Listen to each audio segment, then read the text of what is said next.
सभी दर्शकों का स्पिरिचुअल नॉलेज चैनल पर हार्दिक स्वागत है।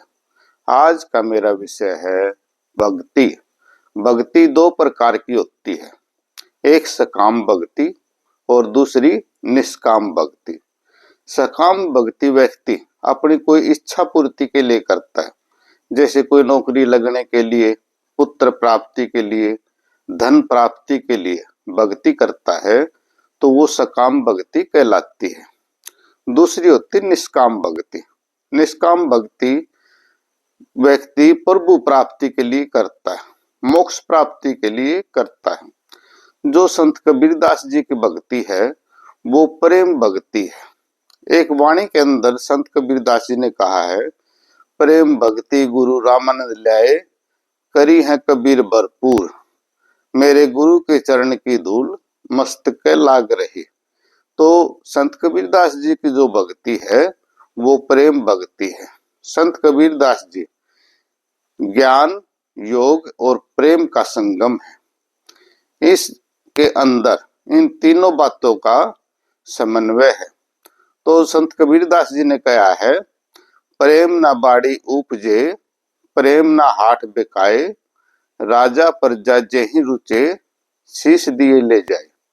ना तो भाई प्रेम जो है ना खेत में उगता है, ना कहीं बाजार में बिकता है। इसके लिए तो सिर और धड़ की बाजी लगानी पड़ती है, यानी जान देने के लिए भी तैयार रहना पड़ता है, तब जाकर के प्रेम मिलता है। एक बार की बात है, महाभारत के अंदर एक कथा आती है खाटू श्याम जी के, जिनका नाम बर्बरीक था। बर्बरीक घटोत्कच के पुत्र थे और इनके माता का नाम मोरवी था।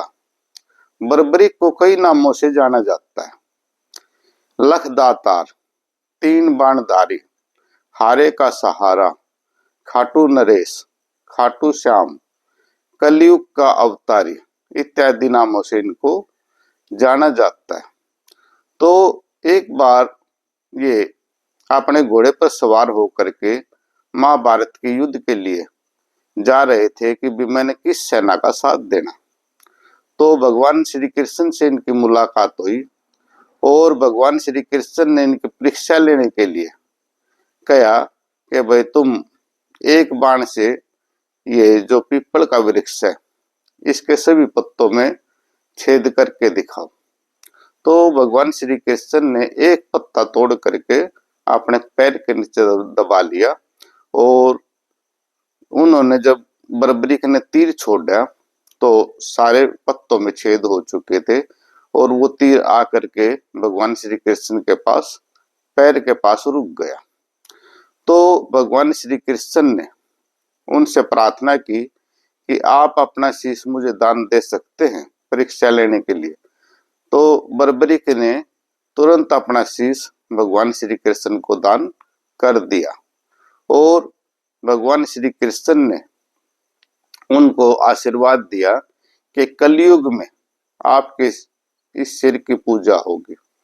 जब महाभारत का युद्ध खत्म हो चुका था तो भगवान श्री कृष्ण ने बर्बरीक के सिर से पूछा कि इस युद्ध का श्रेय किसको जाता है। तो बर्बरीक ने कहा कि भगवान श्री कृष्ण इस युद्ध का सारा श्रेय आपको जाता है, आपकी वजह से ही इसमें पांडवों की जीत हुई है। तो भगवान श्री कृष्ण ने उनके सिर को गंगा नदी के यमुना नदी के अंदर बहा दिया और कई सालों बाद खाटू नामक गांव में राजस्थान के अंदर एक गाय जो थी एक स्थान पर दूध अपने आप देने लगी और वहां पर जब खुदाई करवाई तो वहां श्री खाटू श्याम का यानी बर्बरीक का सिर दबा हुआ मिला और उसी स्थान पर राजस्थान के अंदर आज खाटू श्याम का मंदिर बना हुआ है। 1027 में राजा रूप सिंह चौहान ने उस मंदिर का निर्माण करवाया था।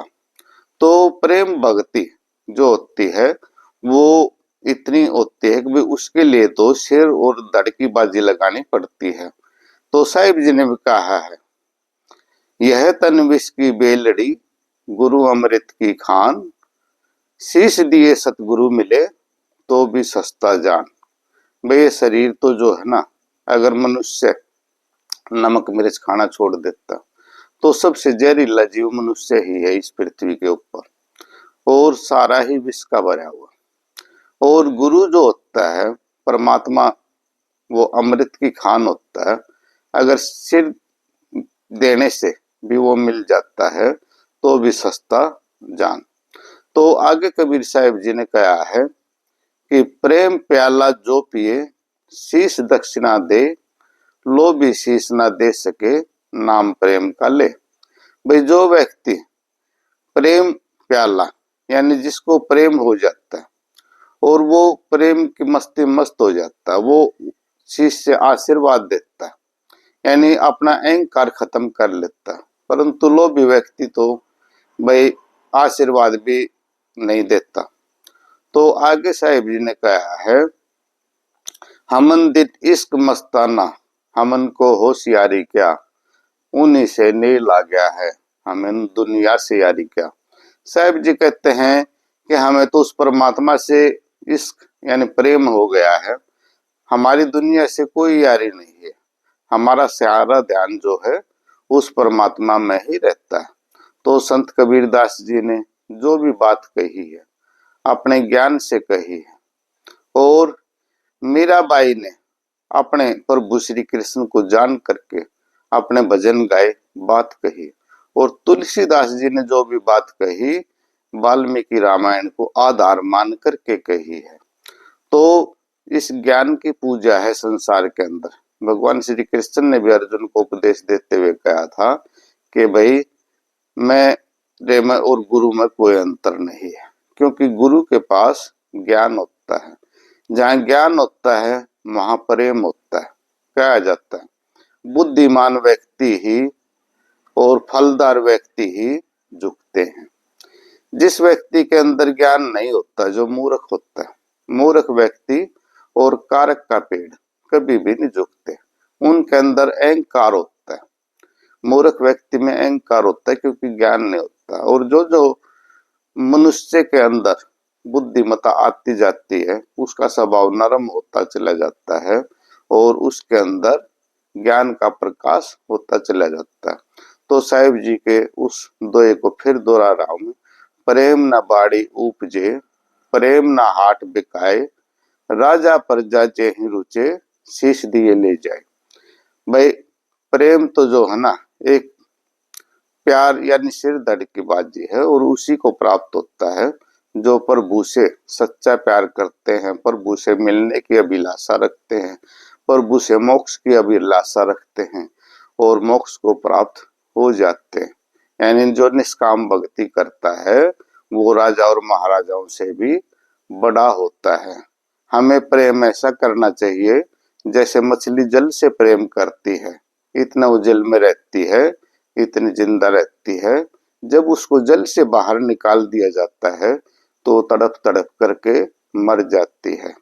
चकोर पक्षी होता है, वो जो है आग के फल को, आग को फल समझ करके, अंगार को फल समझ करके चोंच मारता और उसकी चोंच जल जाती है, परंतु वो चोंच मारना नहीं छोड़ता, वो उसको फल समझता है। तो वीडियो देखने के लिए आप सभी दर्शकों का बहुत बहुत धन्यवाद। बोलो साधो सत साहिब।